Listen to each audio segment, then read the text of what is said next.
So in this question, what they are saying, consider the chemical reaction in which what they are given N2 plus 3H2 react to give you 2NH3. Now the rate of this reaction can be expressed in terms of the derivatives of the concentration of N2, H2 or NH3. Now they are saying what, identify the correct relationship among the rate expression. Okay. So actually this is what given as the rate of reaction. Here we are talking about the rate of reaction. So generally rate of reaction is given by the what, it is nothing but the rate with respect to the particular reactant divided by the stoichiometric coefficient. So it will be what? It will be nothing but rate divided by the stoichiometric coefficient. Stoichiometric coefficient.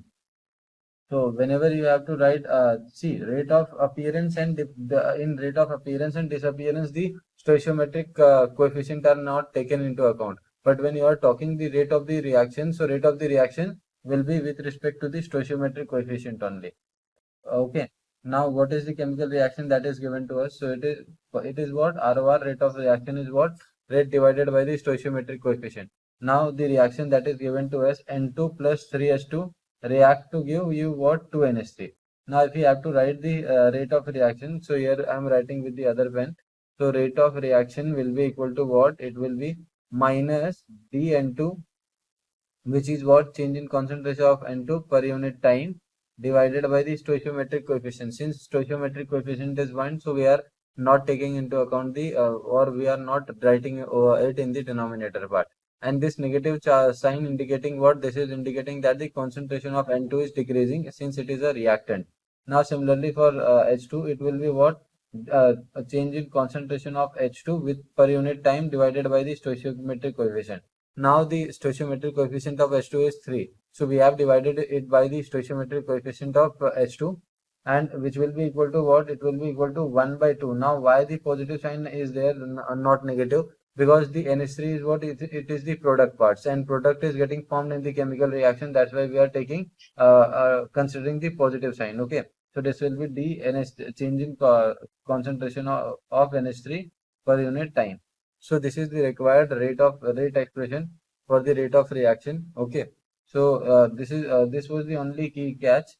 Whenever you have to tell about the particularly rate, see, if you are writing rate of appearance or disappearance, in that case the stoichiometric coefficient we need not to have divided by the stoichiometric coefficient. But still, when you are talking about the rate of reaction, so in that particular case you have to divide it by the stoichiometric coefficient.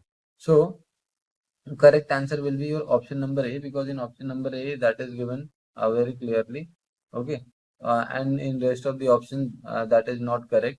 So I hope this answer your question. Thank you.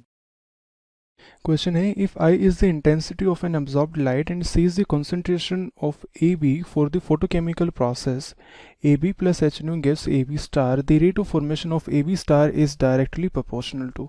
तो ये reaction है basically एक photochemistry का, तो photochemical reaction है जिसमें light पे dependent चीज़ें होती हैं और लाइट की प्रेजेंस में रिएक्शन होगा. तो फोटोकेमिकल रिएक्शन को हमारे पास एक लॉ गवर्न करता है सिंपली एज लेवल पर, that is Lambert Beer law से हम निकाल सकते हैं. तो लैम्बर्ट बियर लॉ ये कहता है कि किसी भी सब्सटेंस, कोई भी जब फोटोकेमिकल रिएक्शन होता है तो उसमें जो लाइट का जितना लाइट एब्जॉर्ब होती है वही लाइट एक्चुअली रिस्पॉन्सिबल होती है फॉर द केमिकल चेंज. यानी कि यहाँ पर जो ए बी है, इस ए बी ने एक एच न्यू एब्जॉर्ब करा, इससे ये एक्साइटेड स्टेट में चला गया ए बी स्टार, इससे फर्दर आगे किसी न किसी प्रोडक्ट की फॉर्मेशन होगी. तो जितनी लाइट एब्जॉर्ब करेगा, ये आता है हमारे ग्रोथस ड्रैपर लॉ से, जिसमें ये था कि भाई एक टाइम पे एक फोटोन एब्जॉर्ब करेगा, एक पार्टिकल एक्साइट होगा और प्रोडक्ट की फिर बाद में फॉर्मेशन होगी, वो दूसरा लॉ है. तो कितना प्रोडक्ट बनेगा, कितनी लाइट एब्जॉर्ब होगी, वो सब दिया था लैम्बर्ट बियर लॉ ने, जिसमें ये कहा था कि एब्जॉर्प्शन जो होता है हमारे पास, एब्जॉर्प्शन यानी कि कितनी लाइट एब्जॉर्ब करी है, it equals to log I naught by I equals to E C L. तो यहाँ पर E बेसिकली डिनोट करता है मोलर एब्जॉर्प्टिविटी को, C रिप्रेजेंट करता है कि उस सब्सटेंस की कितनी कॉन्सेंट्रेशन है जो सब्सटेंस लाइट को एब्जॉर्ब करेगा, और L है अगर सॉल्यूशन के केस में पाथ लेंथ की लाइट ने कितना पाथ ट्रेवल करा है. तो यहाँ पर डायरेक्टली जो एच न्यू है कि जितनी लाइट एब्जॉर्ब हुई होगी केवल वही लाइट कोई एक केमिकल रिएक्शन उस पर्टिकुलर केस में लेके आ सकती है। तो ये था स्टार्क आइंस्टाइन लॉ। तो इसके अकॉर्डिंग जो एब्जॉर्प्शन है, केवल एब्जॉर्ब्ड लाइट रिस्पॉन्सिबल होती है केमिकल रिएक्शन के लिए, और जो ए यानी कि एब्जॉर्प्शन है, इस लॉ से हम देख सकते हैं लैम्बर्ट बियर लॉ से कि absorption is directly proportional to intensity, जहाँ पर आई नोट रिप्रेजेंट करता है इनिशियल इंटेंसिटी को और आई इज इंटेंसिटी जब वो लाइट उस सॉल्यूशन से पास होकर निकल चुकी है। तो एब्जॉर्प्शन के डायरेक्टली प्रोपोर्शनल है इंटेंसिटी के। प्रोडक्ट की फॉर्मेशन है वो डायरेक्टली प्रोपोर्शनल होगी कि जितनी लाइट एब्जॉर्ब करी है। तो इनडायरेक्टली इस केस में जो रेट होगा वो रेट भी डायरेक्ट प्रोपोर्शनल होगा to the intensity of the light. जितनी लाइट की हम इंटेंसिटी डालेंगे उतना ज़्यादा एब्जॉर्प्शन होगा, जितनी ज़्यादा लाइट ज़्यादा एब्जॉर्ब होगी उतना ज़्यादा वो कंपाउंड एक्साइट होगा, और एक्साइट होने के बाद उतनी ही ज़्यादा अमाउंट में प्रोडक्ट की फॉर्मेशन होगी। तो जो रेट है वो डायरेक्टली किस के प्रोपोर्शनल है इंटेंसिटी यानी कि आई के। तो I is the intensity given here, तो क्वेश्चन का आंसर होगा ऑप्शन बी। हेलो, हम लोग को एक सिंगल करेक्ट चॉइस क्वेश्चन दिया गया है और उस क्वेश्चन में हमको ये बताया गया है जो हम लोग का रेट कांस्टेंट है रिएक्शन का वो है आपका 3 × 10⁻⁵ सेकेंड इनवर्स। तो जो आपकी रिएक्शन है वो क्या आपकी 2N2O5 से आपका 4NO2 + O2 मिल रहा है और हम लोग को इस रिएक्शन का रेट दिया गया है वो है आपका 2.40 × 10⁻⁵ mole litre inverse second inverse. तो हम लोग से ये बोला कंसंट्रेशन ऑफ N2O5 क्या है, मोल इंटू लीटर इनवर्स में।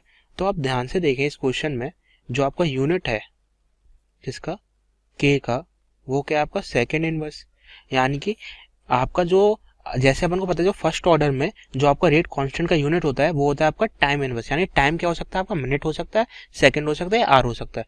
तो ये इससे अपन को क्या पता चलता है, इस यूनिट ऑफ के की वजह से अपन को क्या पता चल रहा है कि जो आपकी रिएक्शन है वो क्या आपकी फर्स्ट ऑर्डर है, फर्स्ट ऑर्डर रिएक्शन है।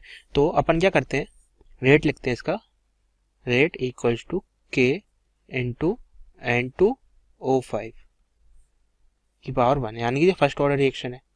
तो जो आपका रेट है, रेट क्या है आपका 2.40 × 10⁻⁵ mole litre inverse second inverse equals to के।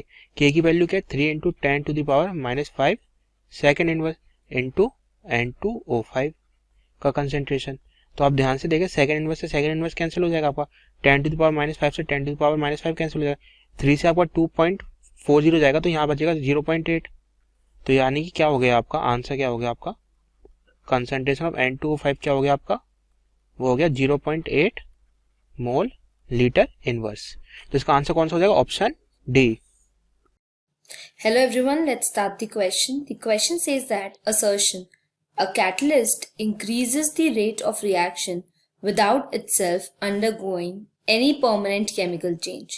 Reason: a catalyst changes Gibbs energy, that is delta G of the reaction and equilibrium constant of the reaction. 4 options are provided and we need to know which is the correct one. So in this we'll have to know the property of the catalyst. Catalysts generally speed up the reaction. They speed up the reaction or increases the rate of reaction. Speed up the reaction and by lowering down the activation energy. So since assertion says a catalyst increases rate of reaction without itself undergoing any permanent chemical change, which is absolutely right because work of catalyst is to increase the rate of reaction or speed up the rate of reaction.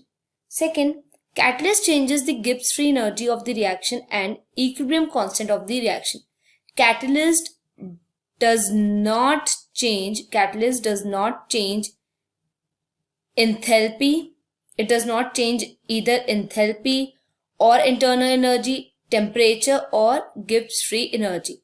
It only catalyzes the forward and the backward reactions and it does not change any of the other properties. So among the 4 options, this reason is wrong, assertion is correct. So the option third says if assertion is true but reason is false is the correct answer.